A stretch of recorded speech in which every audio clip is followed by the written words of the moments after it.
Hello friends, welcome to our channel. आप सभी का स्वागत है आपके अपने YouTube channel new fangled completion classes में। दोस्तों, जैसा कि आप सभी को पता है, हम सीटेट जुलाई 2024 के लिए प्रिपेयर कर रहे हैं और इस टाइम हमारी जो ये क्लासेस चल रही हैं वो चल रही हैं साइंस की क्लासेस। इसमें मैंने कोशिश की है कि मैं आपको हर एक टॉपिक की डीप स्टडी करवा सकूँ, डीप नॉलेज दे सकूँ, सो दैट आपका कोई भी क्वेश्चन आए अगर आपका पेपर के अंदर तो आप उसे ईजिली कर पाएँ। जैसे कि आप सभी को पता है, अब जो थोड़ा लेवल है सीटेट का वो बहुत बढ़ गया है और अब आपके जो क्वेश्चन है वो डायरेक्ट क्वेश्चन नहीं आते, बल्कि कंसेप्ट के ऊपर क्वेश्चन आते हैं, आपके अंडरस्टैंडिंग के ऊपर क्वेश्चन आते हैं। इसलिए ये बहुत ज़रूरी है कि एनसीईआरटी में हमारे को जो बारीक से बारीक भी इंफॉर्मेशन दी हुई है हम उसे भी कवर करते हुए चलें। मैंने अपनी सीरीज़ के अंदर पूरी कोशिश की है कि मैं आपको हर एक छोटा सा छोटा पॉइंट जो आपके एनसीईआरटी के अंदर दिया गया है वो करवा सकूं। आइए चलिए स्टार्ट करते हैं। लास्ट वीडियो में हम पढ़ रहे थे क्रॉप्स के बारे में। हमने इसके अंदर पढ़ा था दो तरह की क्रॉप्स होती हैं, खारिफ क्रॉप और राबी क्रॉप। जो हमारी खारिफ क्रॉप होती है वो हमारी किस में सोन होती है, रेनी सीजन में। किस में, रेनी सीजन में, जो हमारा जून से सितंबर में होता है। और जो हमारी राबी क्रॉप्स होती हैं वो किस में ग्रोन होती है, विंटर सीजन में, जो कब से कब तक होता है, अक्टूबर से मार्च तक। बहुत इंपॉर्टेंट है, इसे याद रखिएगा, ठीक है। और हमारे एग्जाम्पल्स क्या हैं खारिफ क्रॉप के, जैसे पैडी, मेज, सोयाबीन, ग्राउंडनट एंड कॉटन। और हमारे राबी क्रॉप्स की क्या है, बीच, ग्राम, पी, मस्टर्ड एंड लिंसीड, हमारे एग्जाम्पल है, इसे याद रखिएगा। और यह बताया था कि हमारे अलग अलग रीजन की, क्योंकि अलग अलग क्लाइमेटिक कंडीशंस होती हैं, अलग अलग टेम्परेचर होता है, ह्यूमिडिटी होती है, रेनफॉल होती है, तो सभी जगह की जो क्रॉप्स होती है वो भी अलग अलग होती हैं, ठीक है। उसके बाद हमने बताया था कि किसी भी क्रॉप प्रोडक्शन के लिए, यानी कि किसी भी क्रॉप को उगाने के लिए, उसका प्रोडक्शन करने के लिए हमारे कुछ स्टेप्स फॉलो किए जाते हैं, जिसमें पहला स्टेप होता है सॉइल को प्रिपेयर करना। दूसरा स्टेप होता है सोइंग, सोइंग का मतलब होता है बीज को डालना। फिर थर्ड स्टेप आता है हमारा मैन्योर या फर्टिलाइजर्स को ऐड करना, बेसिकली खाद, जिसको हम क्या बोलते हैं, खाद बोलते हैं, ठीक है। खाद को ऐड करना। फिर इरिगेशन, जिसे हम बोलते हैं सिंचाई, यानी कि सिंचाई करना। फिर प्रोटेक्टिंग फ्रॉम वीड्स, वीड्स होते हैं हमारे अनवांटेड प्लांट, जो हमारे अनवांटेड प्लांट्स हैं वहाँ पे उनसे बचाव करना, राइट। फिर उन्हें हार्वेस्ट करना, यानी कि कटाई करना। एंड फिर उसके बाद लास्ट स्टेप क्या आता है, स्टोरेज, यानी कि उनको स्टोर करके रखना। So these are the practices या these are the step which we follow during the crop production. किसी भी क्रॉप की प्रोडक्शन के लिए जो हम स्टेप फॉलोज करते हैं, ये हमारे वो वाले स्टेप्स हैं। अब हम इनमें एक एक स्टेप करके उसको डिटेल में पढ़ेंगे। लास्ट वीडियो में हमने सबसे पहले पढ़ा था प्रिपरेशन ऑफ सॉइल के बारे में। हमने बताया था कि हमारे को सॉइल को प्रिपेयर करने की ज़रूरत होती है, क्यों ज़रूरत होती है ये बताया था। और बताया था कि हमारे जो फ्रेंड्स ऑफ फार्मर्स होते हैं वो कौन होते हैं, वो होते हैं हमारे अर्थवॉर्म और माइक्रोब्स, ठीक है। ये इंपॉर्टेंट है, इसे याद रखिएगा। फ्रेंड्स ऑफ फार्मर कौन होते हैं, अर्थवॉर्म एंड माइक्रोब्स होते हैं। और हमारे को जो आपको सॉइल है उसे लूज करने की ज़रूरत क्यों पड़ती है, क्योंकि हमारे जो प्लांट होती हैं वो क्या है, ऊपर ऊपर से रहते हैं, तो वो ऊपर के न्यूट्रिएंट्स तो ले लेते हैं, लेकिन उन्हें नीचे की जो सॉइल के अंदर नीचे के न्यूट्रिएंट्स हैं वो नहीं मिल पाते। इसलिए जब हम जो सॉइल है उसको जब हम लूज कर देंगे तो वो जो नीचे वाले न्यूट्रिएंट्स हैं वो ऊपर आ जाएंगे और प्लांट्स को जो रिक्वायर्ड न्यूट्रिएंट्स हैं वो ज़्यादा मात्रा में मिल पाएंगे, ठीक है। फिर हमने प्लगिंग के बारे में पढ़ा था, क्रम्स के बारे में, लेवलर्स के बारे में पढ़ा था, प्लग के बारे में पढ़ा था, हॉ के बारे में पढ़ा था और कल्टीवेटर के बारे में, राइट। फिर उसके बाद हमने फिर पढ़ा था हमने टॉपिक सोइंग, हमने जिसमें बताया था किसी भी प्लांट को सो करने के लिए कि जो उसका जो बीज होता है वो गुड क्वालिटी का लेना चाहिए, क्लीन लेना चाहिए, हेल्दी सीड लेना चाहिए, जिससे हमारी जो ईल्ड हो वो अच्छी हो।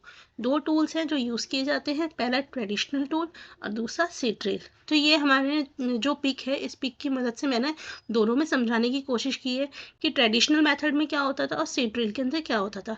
जो हमारा सबसे इफेक्टिव मेथड है वो हमारा सीड ड्रिल का मेथड होता है, ठीक है। फिर हमने बताया था हमारे कुछ प्लांट्स ऐसे होते हैं जिनको हम पहले नर्सरी में रखते हैं, जब वो सीडलिंग में कन्वर्ट हो जाते हैं, यानी कि छोटे छोटे पौधों में कन्वर्ट हो जाते हैं, फिर हम उन्हें ट्रांसप्लांट अपनी फील्ड में जाकर उन्हें करते हैं, ठीक है।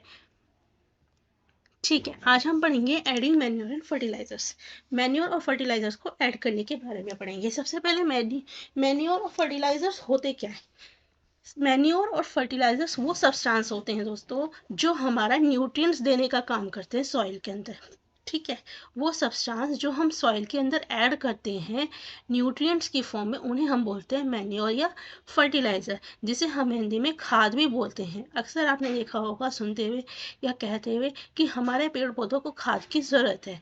वो किस लिए? क्योंकि एक टाइम के बाद क्या होता है कि प्लांट्स को जो रिक्वायर्ड न्यूट्रिएंट्स हैं वो नहीं मिल पाते, इसलिए जब हम उसके अंदर खाद यानी कि मैन्योर या फर्टिलाइज़र ऐड करते हैं तो उन्हें वो जो जो कमी हो गई है उन न्यूट्रिएंट्स की, वो मिल जाती है और वो अच्छे से ग्रो करने लगते हैं। ठीक है। अब हम बात करेंगे मैन्योरिंग। मैन्योरिंग क्या होता है बच्चों? जैसे मान लीजिए ये एक फील्ड है, ठीक है, यहाँ पे बहुत सारी क्रॉप्स हैं, ये बहुत सारी क्रॉप ग्रो हो रही है। अब क्या है कि एक ही क्रॉप जो है बार बार बार बार बार बार बार बार बार बार जब ग्रो हो करेगी तो एक टाइम ऐसा आएगा कि यहाँ पे जो न्यूट्रिएंट्स हैं उनकी कमी हो जाएगी। क्या हो जाएगी? कमी हो जाएगी न्यूट्रिएंट्स की। तो एज अ रिजल्ट क्या होगा, एक टाइम के बाद वो जो क्रॉप्स हैं वो अच्छे से ग्रो नहीं कर पाएगी। तो अब इसका सोल्यूशन क्या है? तो इसका सोल्यूशन ये होता है, या तो हम उस फील्ड को अनकल्टिवेटेड छोड़ दें, यानी कि कुछ समय के लिए हम वहाँ पे कोई भी क्रॉप ना उगाएं, या दूसरा ऑप्शन क्या होता है कि हम उनके अंदर मैन्योर्स डालें, फर्टिलाइजर्स डालें। ठीक है। तो इसी प्रोसेस को हम क्या बोलते हैं? मैन्योरिंग। जब हम उसके अंदर मैन्योर डालते हैं उसको, उस सॉइल को रिप्लेनिश करने के लिए, उसे हम क्या बोलते हैं? मैन्योरिंग। अब हमने दो वर्ड यहाँ पढ़े, फर्टिलाइजर्स और मैन्योर।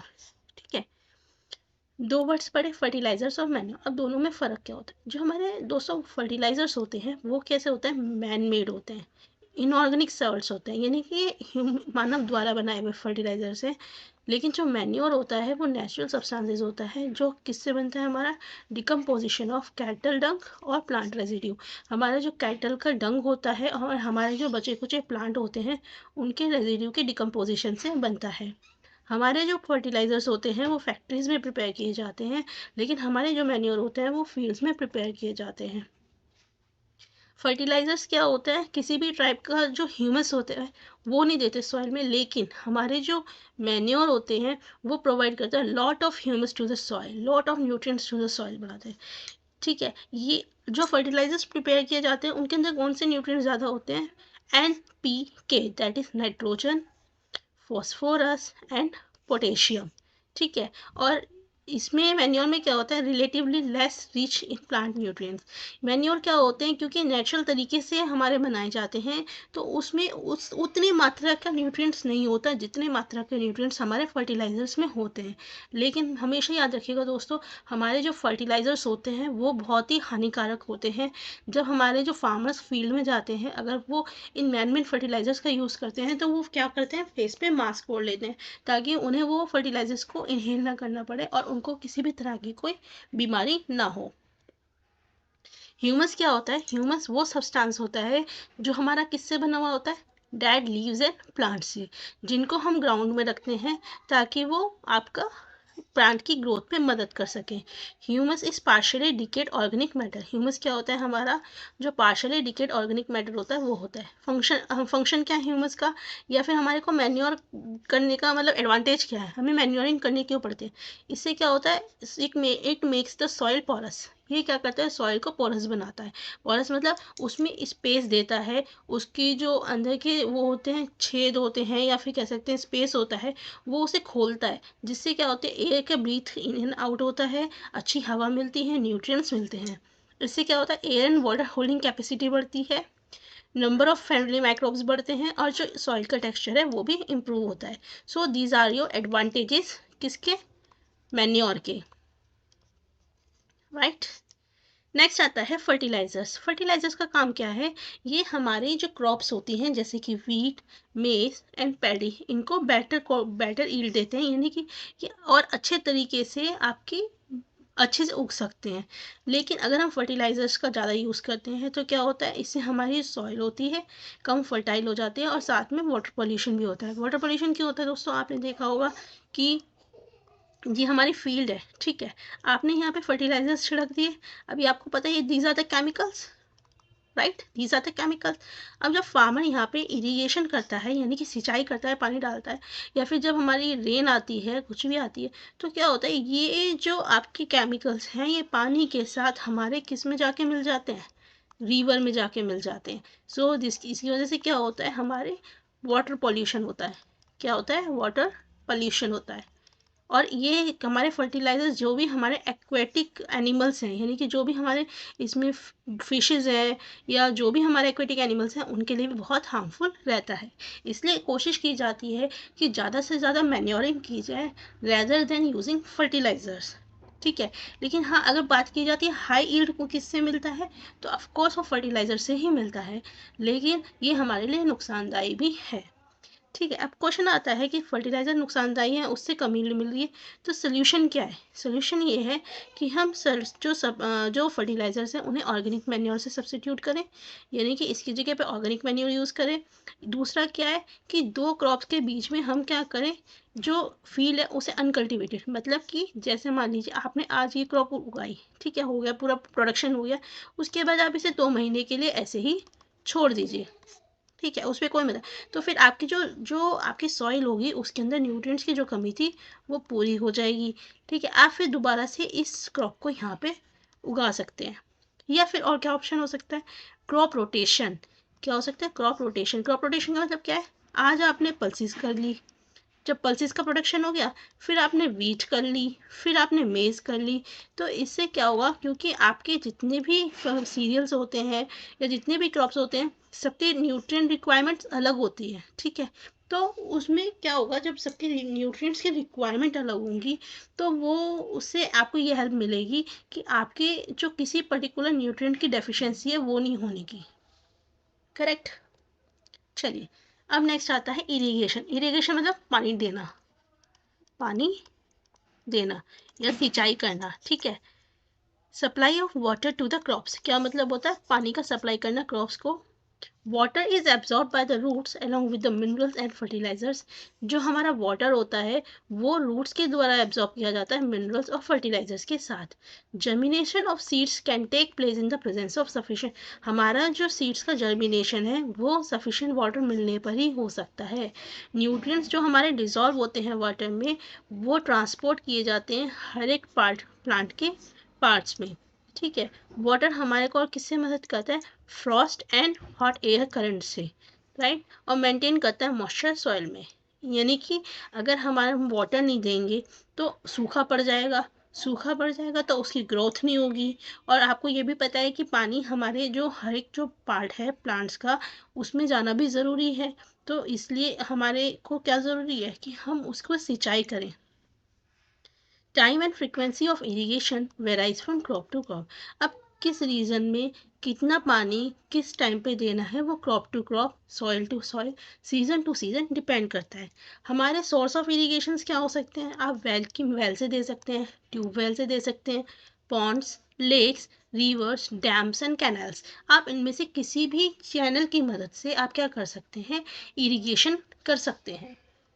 ठीक है, ये मैंने आपको मेथड बताए हैं इरिगेशन के, इनके नाम याद रखने सफिशिएंट हैं, जिसमें हमारा क्या है, पहला मोट पुली सिस्टम है, दूसरा क्या है, चेन पंप, देखिए चेन से बनी है ना, chain pump.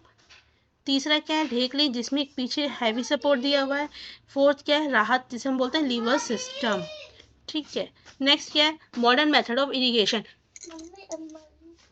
Modern method of irrigation, modern method में क्या होता है, हमारे 2 मेथड आते हैं, पहला ड्रिप सिस्टम और दूसरा क्या होता है, स्प्रिंकल सिस्टम। स्प्रिंकल सिस्टम में क्या होता है, हमारा बीच में एक पाइप लगा दिया जाता है और इस पर चारों तरफ पानी का छिड़काव होता है। ड्रिप सिस्टम में क्या होता है, आपका जो पानी है बिल्कुल जो हमारे प्लांट्स होते हैं उसके रूट के पास दिया जाता है।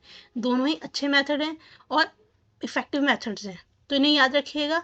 ट्रेडिशनल मेथड में क्या आता है, मोट, चेन पंप, ढेकली और राहत, दैट इज लीवर सिस्टम। और मॉडर्न मेथड कौन सा इरिगेशन के, drip system and sprinkle system. ठीक है, नेक्स्ट आता है प्रोटेक्शन फ्रॉम वीड्स। वीड्स मैंने जैसे कि अभी बताया दोस्तों, वीड्स का मतलब क्या होता है, अनवांटेड प्लांट्स। क्या होता है, अनवांटेड प्लांट्स। अब बात यह है कि हमें इन अनवांटेड प्लांट्स को हटाने की ज़रूरत क्यों है, हमें इनसे प्रोटेक्शन करने की ज़रूरत क्यों है। तो दोस्तों मैं एक बात बार बार बोल रही हूँ, न्यूट्रिएंट्स, एक वर्ड आप सुन रहे हैं, न्यूट्रिएंट्स। अब मान लीजिए आपने यहाँ पे किसी क्रॉप की प्रोडक्शन करी, करेक्ट, ये आपने किसी क्रॉप की प्रोडक्शन करी, अब यहाँ पे इसको न्यूट्रिएंट चाहिए ए, ठीक है, अब इसको इन सभी मतलब क्रॉप को चाहिए न्यूट्रिएंट ए। अब यहाँ पे एक वीड उग गया, यानी कि एक अनवांटेड प्लांट जिसकी कोई ज़रूरत नहीं है। अब ये भी रेस लगाएगा उस ए न्यूट्रिएंट के लिए, तो हमारे इस न्यूट्रिएंट की कमी हो जाएगी, नहीं हो जाएगी। यहाँ पे हमारे पास एक तो पहले से कम, ऊपर से ये जो अनवांटेड प्लांट यहाँ पे उगा उसको भी यही वाला न्यूट्रिएंट चाहिए। तो इसलिए हमारे को क्या ज़रूरत है कि हम हमारे जो क्रॉप्स हैं उनके वीड्स से प्रोटेक्शन करें, यानी कि अनवांटेड प्लांट से प्रोटेक्शन करें। अनडिज़ायरेबल प्लांट्स को हटाना फील्ड से, उसे हम क्या कहते हैं, वीडिंग। वीडिंग इंपॉर्टेंट होती है क्योंकि ये क्या करता है, पुअर क्रॉप प्लांट्स से जो है compete करता है वाटर के लिए, न्यूट्रिएंट्स के लिए, स्पेस के लिए एंड लाइट के लिए।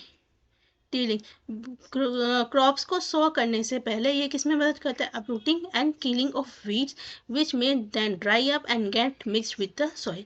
ये कहते हैं जो क्रॉप्स होते हैं उनको सॉ करने से पहले हम क्या करते हैं, हमारे जो वीड्स हैं उनको जड़ से उखाड़ देते हैं या उन्हें ख़त्म कर देते हैं, जो ड्राई होते हैं और सॉइल के साथ जाके मिक्स हो जाते हैं। जो बेस्ट टाइम होता है किसी भी वीड्स को रिमूव करने का, वो कब होता है, इससे पहले कि वो फ्लावर और सीड्स को प्रोड्यूस कर सके। इसे याद रखिएगा, ये इंपॉर्टेंट पॉइंट है,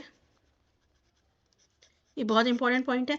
बेस्ट टाइम कौन सा होता है वीड्स को रिमूव करने का, before they produce flower and seeds, flower and seeds को प्रोड्यूस कर सकें। Weeds are control by certain chemicals called weedicide. हमारा वीड्स हम किससे कंट्रोल कर सकते हैं, एक केमिकल होता है जिसको हम बोलते हैं वीडीसाइड, जैसे कि 2,4-D, राइट। तो ये याद रखिएगा, ये दोनों ही पॉइंट बहुत बहुत इंपॉर्टेंट है, करेक्ट। चलिए नेक्स्ट होती है हार्वेस्टिंग। हार्वेस्टिंग का मतलब होता है कटाई करना। जब हम क्रॉप्स को काटते हैं, जब वो मैच्योर हो जाता है, उसको हम क्या बोलते हैं, हार्वेस्टिंग बोलते हैं। क्रॉप्स को क्या किया जाता है, पुल्ड आउट किया जाता है या फिर ग्राउंड के पास से काट दिया जाता है, यानी कि ये क्रॉप है या तो यहाँ से इसे काट दिया जाएगा या फिर इसे खींच लिया जाएगा। 3 से 4 महीने लगते हैं सीरियल क्रॉप्स को मैच्योर होने में।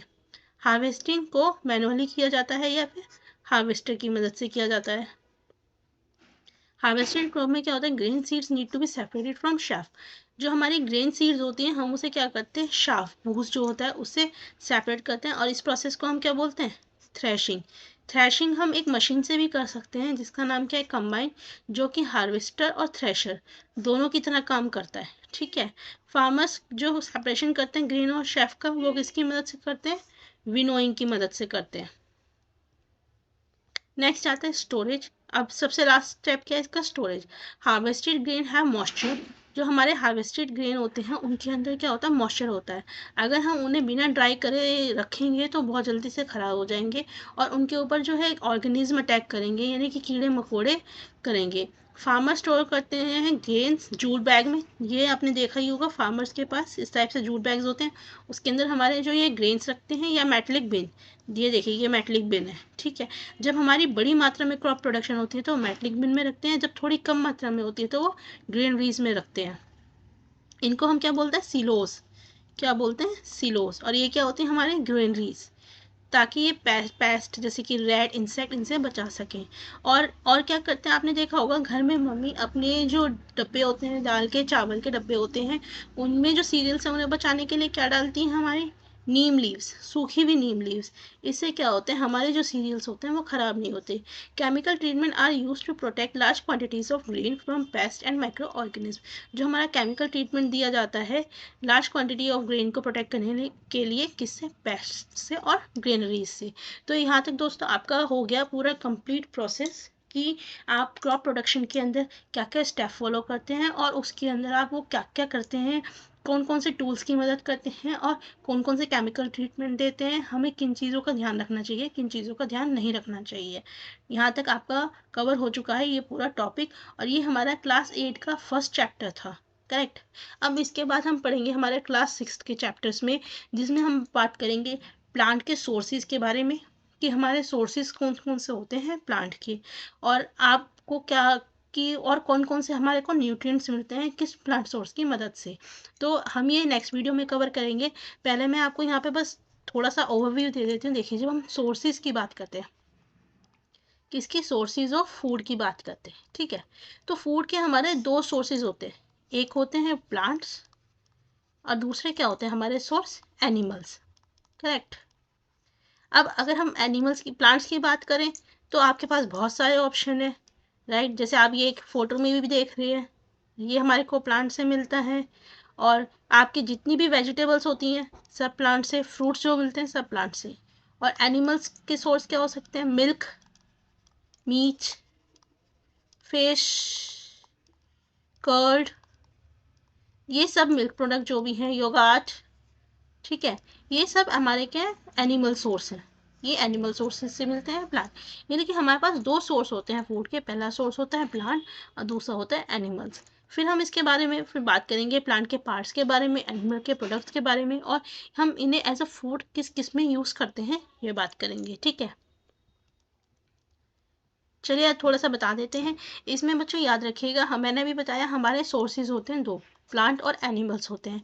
कुछ प्लांट हमारे ऐसे होते हैं जो हमारे जिसके दो या दो से ज़्यादा एडिबल पार्ट्स होते हैं। एडिबल पार्ट्स का मतलब होता है जिन पार्ट्स को हम खा सकते हैं या फिर जिनको हम कंज्यूम कर सकते हैं। जैसे कि मस्टर्ड, ये तो सबने नाम सुना होगा सरसों का, ठीक है। सरसों का साग सभी खाते होंगे सर्दियों में, राइट। तो सरसों के पत्ते आते हैं, तो आप लोग सरसों का साग खाते हैं, तो हम सरसों के प्लांट को, लीव्स को यूज़ करते हैं। और सरसों हमारा किस चीज़ में यूज़ करता है? As a oil. आपने सरसों का तेल सबके घर में होगा, तो आपने सरसों के बीजों में से ऑयल निकाल के उसे भी यूज़ किया। यानी कि आपके इसमें क्या हो गया?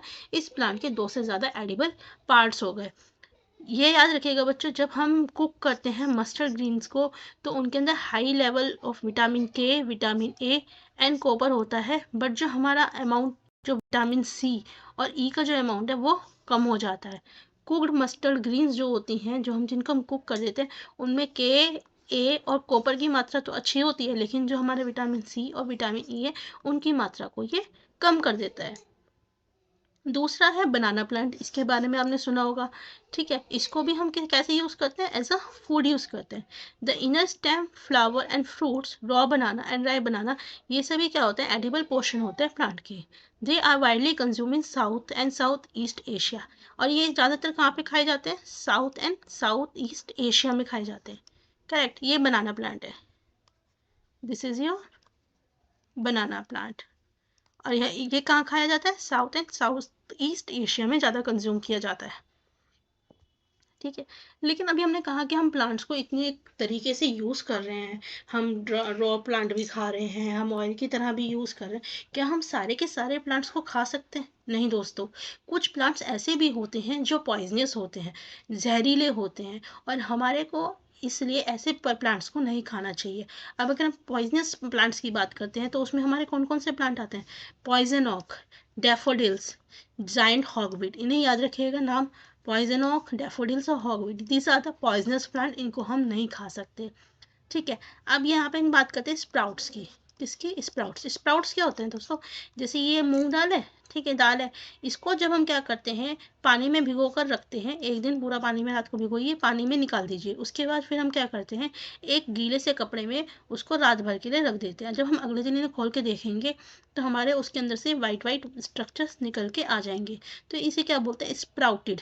ये स्प्राउट हो गए, और ये हमारे जो हेल्थ है उसके लिए बहुत ही अच्छे, बहुत ही बेनिफिशियल होते हैं, ठीक है। उसके बाद हम बात करते हैं बीज की, मधुमक्खी की। बीज क्या करती हैं? स्वीट जूसेस को फ्लावर से कलेक्ट करती हैं और उसे कन्वर्ट करती हैं किसमें? हनी में, और उसे अपने हाइव्स में स्टोर करती हैं। एक चीज़ हमेशा याद रखिएगा दोस्तों, ये through out the season available नहीं होती, कुछ पार्टी ऐसा होता है मंथ का जिसमें ये क्या करती हैं, अपना प्रोडक्शन करती हैं, किसका? हनी का। तो वो कौन से मंथ होते हैं? This are basically June and July. इस पे क्वेश्चन पहले भी आ चुका है, दीज आर इम्पॉर्टेंट, ठीक है। ओनली पार्ट समर में यूजुअली ये लोग अपना काम करती हैं, फिर उसके बाद ये इतना स्टोर कर लेते हैं कि फिर इनको पूरे साल काम करने की ज़रूरत नहीं पड़ती, ठीक है। चलिए, अब हमारे पास दोस्तों तीन तरह की कैटेगरी होती है उसकी, हर्बीवोर्स, कार्निवोर्स, ओमनिवोर्स। हर्बीवोर्स कौन से होते हैं? हर्बीवोर्स वो एनिमल होते हैं जो केवल प्लांट और प्लांट के प्रोडक्ट्स को खाते हैं। कार्निवोर्स वो होते हैं जो दूसरे एनिमल्स को खाते हैं, और ओमनिवोर्स वो होते हैं जो प्लांट और एनिमल्स दोनों खाते हैं, करेक्ट। तो इसे याद रखिएगा, ये आप सभी को पता है। आगे की वीडियो में दोस्तों हम बात करेंगे हर्ब श्रब्स ट्री के बारे में, स्टेम, लीव्स, रूट, इन सब चीज़ों के बारे में हम बात करेंगे। चलिए दोस्तों, नेक्स्ट वीडियो में मिलेंगे। वीडियो अच्छी लगे तो लाइक, सब्सक्राइब, शेयर ज़रूर कीजिएगा। Thank you.